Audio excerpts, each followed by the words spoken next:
So today we're going to walk through 5 myths as it relates to women in fitness and completely destroy them.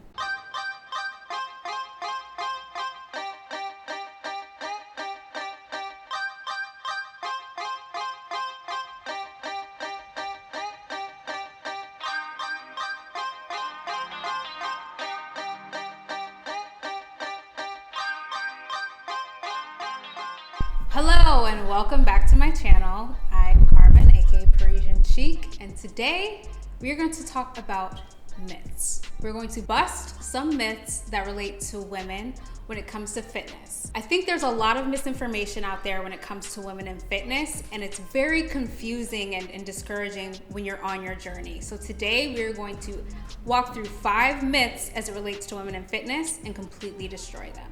The first myth that we're going to get into is just that doing a ton of cardio automatically gets you fit, which is not the case. Doing cardio is gonna burn some calories, but when it comes to losing weight and reducing fat, that's gonna really come down to your calories that you're taking in versus the energy that you're burning off. But if you're still taking in an excess of calories, even though you're doing tons of cardio, that doesn't automatically mean that you're going to be fit, that you're gonna be reducing fat the way that you're wanting to do. Also, on top of that, doing an excessive amount of cardio is just completely unhealthy.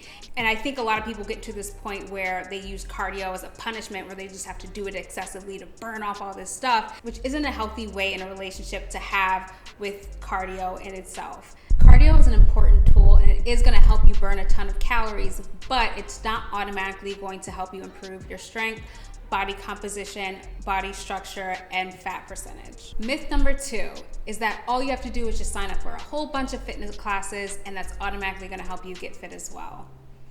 Not really necessarily the case. I think fitness classes are an amazing tool to get you active in a community base where there's a lot of other people around doing the same activities as you, but every class structure isn't necessarily tailored to your results and the outcome that you're looking for.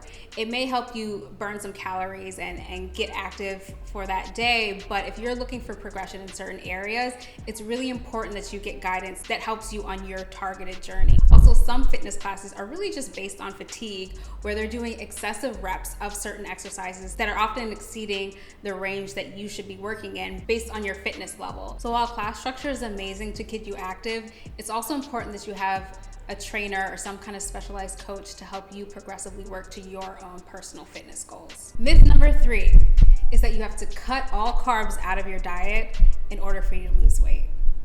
Absolutely not the case. What happens is you'll often hear someone say that they've lost weight once they've cut carbs out of their diet, which is probably the case, but you have to actually understand what's happening there. When someone cuts carbs out of their diet, they're actually eliminating a certain amount of calories that they were taking in on a regular basis and replacing them with nothing. So what that does is puts them in a calorie deficit. And when you're maintaining the activity in a calorie deficit, you're going to see weight loss. But that wasn't attributed because of the carbs themselves. Those weren't the bad guy. It was the excess calories. So carbs are not bad. I think what's often the case is the proportions that they're served to us in. Think of the Western diet, where the proportions carbs come in are very large. Think of pizza or a basket of fries or a bowl of chips. It's a large portion of carbs that are usually in excess to what you actually need for the energy that you're burning out.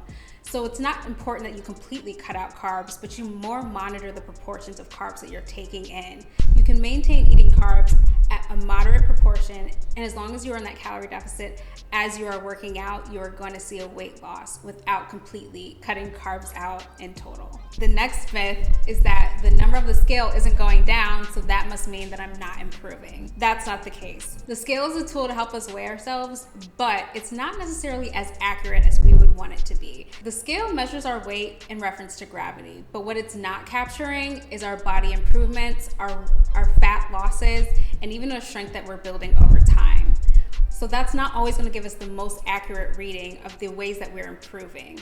Another thing is that when we weigh ourselves, we're not always weighing ourselves in the most consistent conditions. We weigh ourselves sometimes first thing in the morning before we've eaten everything, where we seem our lightest. Then we'll weigh ourselves after we've had a night out and we're trying to gauge where we're at. But then those two readings are not going to be reflecting the same conditions. So comparing those isn't the best way to get an idea of how we're doing over time. Also, you have to take into account you're not eating the exact same things every day. You're not going through the exact same things every day. So the conditions and the impacts that you're weighing yourself against are not always consistent over time. So the best way to get an idea from the scale is to weigh yourself in consistent conditions. So maybe first thing in the morning, every single day of the week, and then take an average of that reading. And that will probably give you the best indication of what your actual weight is looking like for that period of time. So even though the number on the scale might not have a huge change from beginning to the end, you may have had a huge improvement in your body's composition in terms of muscle mass improving and fat loss reducing. Your progress is more than just a number. And so this is probably the biggest myth that I hear when it comes to women in fitness. And it's that if you lift weights, that you're going to get bulky. You have to understand, if every single person that lifted weights automatically got bulky, then everyone at the gym would be completely ripped. And that's not the case, so you know that that's not right. Building large amounts of muscle mass happens over time, not overnight. It's not gonna happen from you just slowly progressing in lifting weights and lifting a little bit heavier over time. Weightlifting is actually a huge asset to programs in order to provide your body a transformation to reduce fat and build some more muscle. I think where people often get a little tripped up is as they progress to lifting more weights in the gym, they're inclined to eat more calories. That they feel like, look, I worked hard, did a good job, let me eat more calories. And so that eating more calories often puts you in a calorie surplus. So when you're lifting heavy and eating in a calorie surplus, that's going to attribute to a weight gain and potential bulk. But lifting weights alone is not going to automatically make you bulky. You can lift weights and maintain your calorie intake, and what you're going to see is not bulk, but a body transformation. So with that being said, don't be afraid to pick up weights and thinking that's going to make you bulky. All it's going to do is help you build strength, and that's going to make you feel powerful. So that was it. Those are the 5 myths. And now that we've destroyed them, I hope you have clarity as you proceed to go on your fitness journey. So thank you again for watching. Make sure you like, subscribe. In the comments below, tell me the myth that you've heard the most. Thanks again for watching, and I'll see you next time.